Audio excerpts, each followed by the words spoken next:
नमस्कार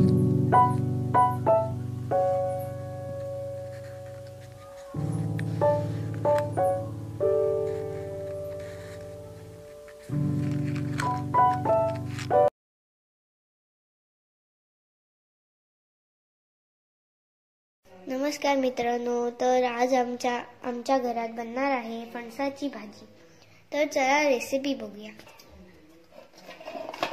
हे बघा, आता आम्ही हे फणस गरे ह्याच्यात धुवून घेतो आहे पाण्यात।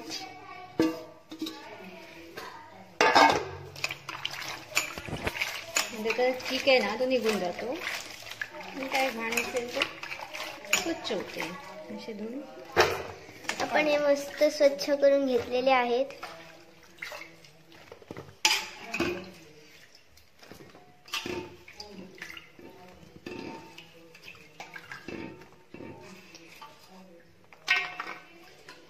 हे बघा, मस्तपैकी काढून घेतले आहेत आपण।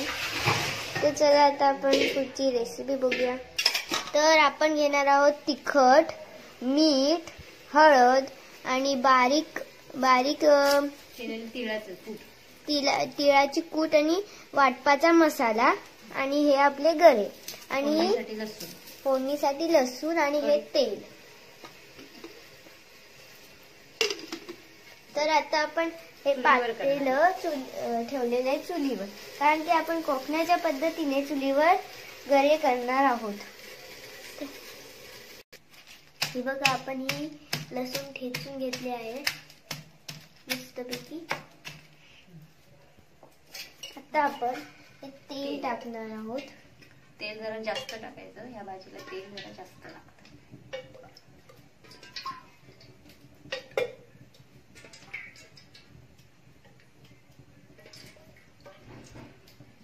आम्ही 5 पळ्या तेल टाकलेलं आहे।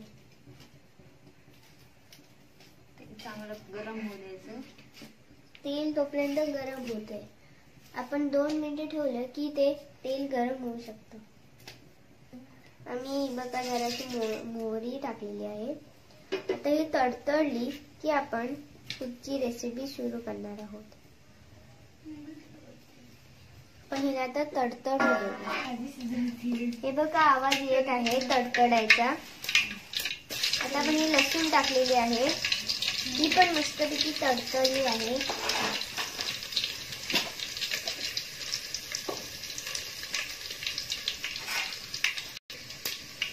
आता आपण ह्याच्यात फोडणीला जरा तिखट टाकूया। आम्ही 2 चमचे तिखट टाकलेलं आहे।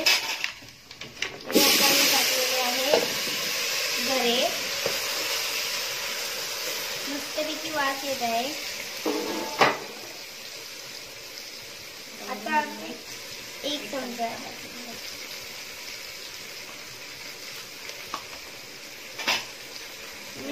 आणि हळद, थोडीशी हळद टाकलेली आहे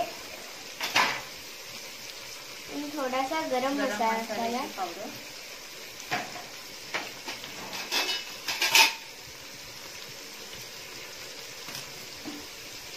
आपण जरा हे टॉस करून घेऊया, जेणेकरून सगळ्याला तिखट हळद मीठ व्यवस्थित लागेल। आता हा मसाला टाकूया। आता आपण हे मसाला टाकत आहोत। आता आपण तिळकूट म्हणजेच तिळाची पूड टाकणार आहोत। तिळकूट मध्ये खोबरं, मीठ, तिखट, लसूण, शेंगदाणा आणि तीळ, भाजलेले तीळ असं ते कूट केलेलं। तर आपण ह्याला मस्तपैकी एकदम हलवून घेऊया।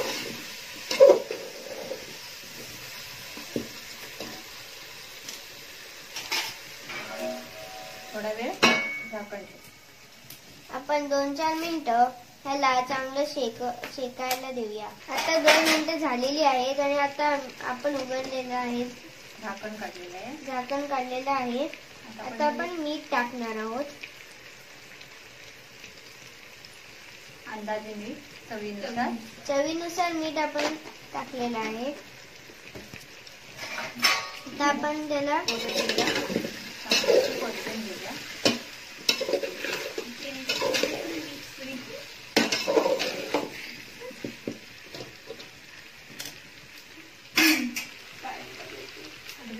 टाकायचं थोडं म्हणजे शिजायला. आता आपण पाणी टाकलेलं आहे. तर हे मस्तपैकी शिजून तयार होईल. आता परत आपण 10 मिनिटं ठेवायचे आहे. बघा बऱ्यापैकी शिजत आलेले.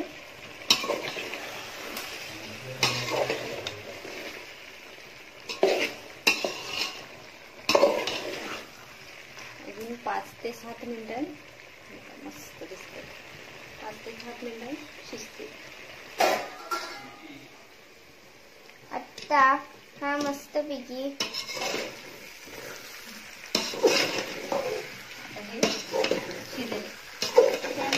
शिजले.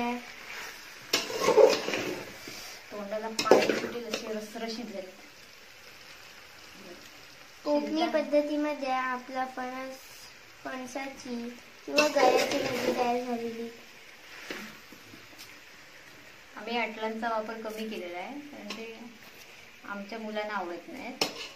त्या शिजायला जरा वेळ लागतो. फक्त घरी असल्यामुळे ते पटकन शिजते. आणि काही चाटल्या घेतलेल्या आहेत. चला ओके झाले हे खाण्यासाठी. कोकणी पद्धतीने आपले हे गरे तयार झालेले आहेत. अजून कोकणी रेसिपी बघायच्या असतील तर लाईक, सबस्क्राईब, शेअर नक्कीच करा. मस्त शिजले आहेत. आपण एक खाऊन बघूया.